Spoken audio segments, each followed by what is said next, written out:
Hello YouTube, it's me, Sister Adrienne, Amarettomomma, coming to you on this Thursday, July 23rd, reminding you to stay hydrated, to start enjoying life, and don't be afraid to be alone. Who'd have thunk I'd ever said that? Anyway, I'm coming to you from the beautiful Belle Isle. In the background, you'll see this old willow tree. I call her Grandmother Willow. Across this lake, you'll see all kind of geese. There's a brown swan with her two babies over there. I came out looking for a swan feather to go with my my sage smudge kit, but I haven't found one yet. I did find a gray and white feather. I think it's a seagull feather. That'll have to do for now. But anyway, came to you today to talk to you about this book that I'm reading. It's a book by Maya Angelou. It's called Wouldn't Take Nothing for My Journey Now. Can you see it? Wouldn't Take Nothing for My Journey Now. And it's a really good book. But I wanted to give you just one little paragraph out of this book. And it is in chapter 4, called New Directions. And it tells a story about a woman in 1903 whose husband decided he didn't want to be married anymore, and that he wanted to go and become a pastor at a church in another town. What she didn't know is that he was seeing a woman in that other town, and it happened to be that other pastor's daughter, and she was available. And the old guy was about to kick the bucket, I guess. So anyway, he decided he wanted to move to that other town and be with this other woman and take part of their church. So that's what he did. So he left her. And so she had to find a new direction. And what she did was she started making meat pies and selling them to the men in the coal mine. And some other factory, she went between the two on their lunch breaks. And she went and made these fresh meat pies for them. And as time went on, she set up a shop between the two plants. Instead of running back and forth selling, she set up a little store in between them, a little restaurant, more like a stand. And they would run to her. She didn't have to move, and eventually that turned into a restaurant and a store, a grocery store, whatever you want to call it. It just grew from there, her new direction. And the last part of this chapter says, each of us has the right and the responsibility to assess the roads which lie ahead and those over which we have traveled. And if the future road looms ominous or unpromising, and the roads back uninviting, then we need to gather our resolve and, carrying all the necessary baggage, step off the road into another direction. If the new choice is as unpalatable, I'll say that again. If the new choice is also unpalatable, without embarrassment, we must be ready to change that as well. Let me read that to you again.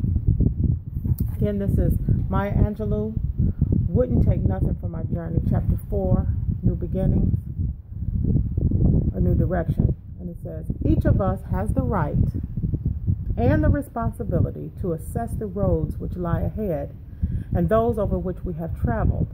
And if the future road looms ominous or unpromising, and the roads back uninviting, then we need to gather our resolve and, carrying only the necessary baggage, step off the road into another direction.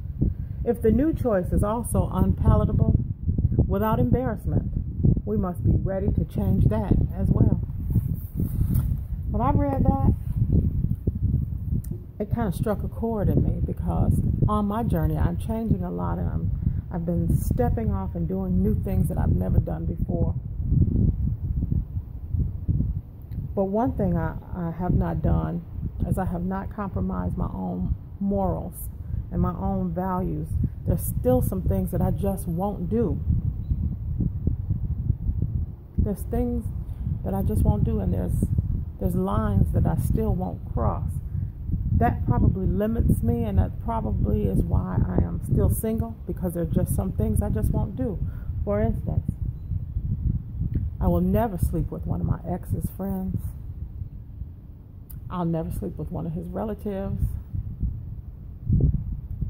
I'll never sleep with the children of one of his friends or the children of one of his relatives. And that's just me. I'll never sleep with or get involved with one of my friends' exes. I just won't do it. Because it seems like there should be a boundary. There should be a line. And maybe I'm wrong. Maybe my thinking will change in the future. But right now, I believe that there are lines you just don't cross. And I won't do it. So that probably limits me, because from where I'm from, we all know each other. Everybody is our friends. Everybody has dated somebody that we know. Probably has children by them. You know what I mean? So that's very limited. So that just means I have to step out further. I have to increase my territory. I have to allow other people to meet me. I have to allow myself to meet other people outside of where I'm from. Because coming from where I'm from, we know everybody. Everybody knows us. And it's very limiting because, as I said, there's just some things I just won't do. Which means I'll probably be lonely until my husband finds me. And when he finds me, I'm ready. I'm ready. But until then, I'm taking new directions. I'm doing new things. I'm going places that I haven't gone before. That's something I have to learn to do. And those of you who know me know I don't like to be touched.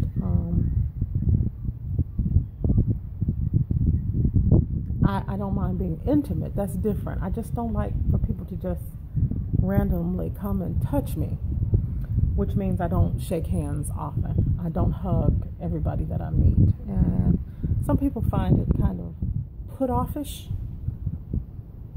but I don't mean to be that way. It's just that my grandmother told me a long time ago that you cannot trust the spirit of every person. And your spirit and their spirit may not get along. So don't let everybody touch you. So I don't. But I don't think there's any harm in shaking hands. And I need to learn how to shake hands more often. When I see people that I haven't seen in a long time, what I usually do is just wave. Hey, how you doing? And I put my hands down and kind of behind me. So that's a clue. Don't touch me. I need to stop doing that. When I see somebody that I haven't seen in a long time, I need to embrace them with the love that I feel in my heart, because I do feel love in my heart for them. It's just that I don't want their spirit to compromise mine. You know, spiritual people will understand what I'm trying to say. I don't want their demons jumping off on me. How about that? I know that there is a protection and there is a barrier between me and a lot of things. And I've been protected all my life. And there's some things that I need to do. And stepping off into this new direction, I am taking a stance and stepping into a new direction. And I'm stepping out on faith. And I will start to touch people more and allow people to touch me. How about that? So anyway, I'm down here on Belle Isle. It's early in the morning. I dropped William off at work. Decided to come out here and read my book and just made this quick video. Everything is good in my life. I have lost weight. Let's see if I can drop my ink pen. Let's see if I can show you how I look now. I think I might have gained a couple of pounds because I've been eating like crazy, but here we go.